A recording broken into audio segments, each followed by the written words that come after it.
জয় রাম, জয় রাম। গুরু কৃপায় হি কেবলম। শ্রাবণ মাস, বর্ষাকাল। অবিরাম মুষলধারে বৃষ্টি পড়িতেছে, রাস্তাঘাট জলে পরিপূর্ণ, জনমানবহীন। ওই দিন প্রাতে মাতা ঠাকুরানী বলিয়াছিলেন যে ঘরে চাউল নাই।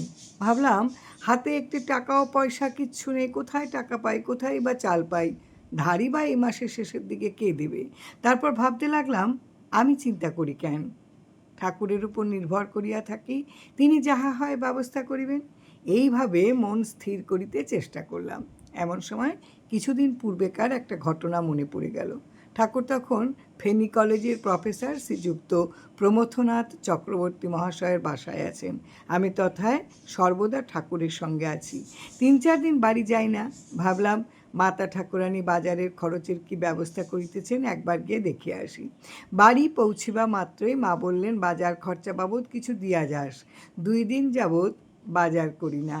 আমি হা বা না উত্তর না করিয়া সুযোগ বুঝিয়া সরিয়া পড়িলাম, কারণ আমার হাতে তখন একটি পয়সাও নাই।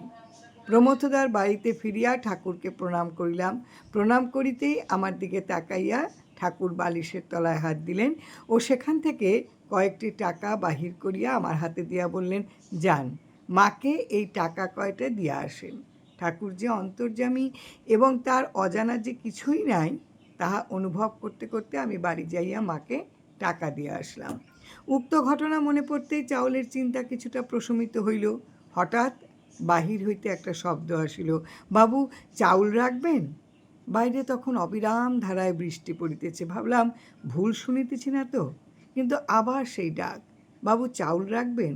কৌতূহল পরবশ হইয়া উত্তর করিলাম, কে? বাড়ির ভিতরে এসো। চাউলের ভার লইয়া বাড়ির ভিতরে আসিল জনৈক বৃদ্ধ, বয়স অনুমান 60-65 বৎসর হবে।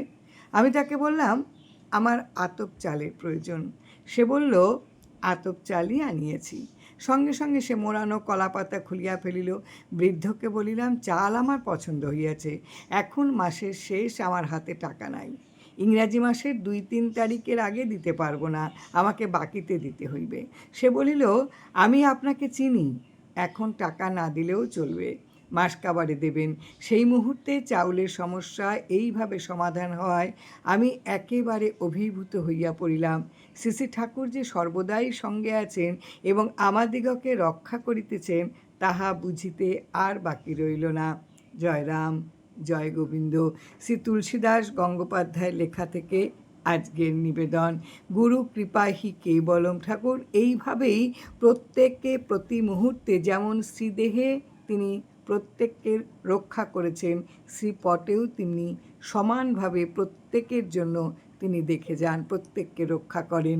জয় রাম, জয় রাম।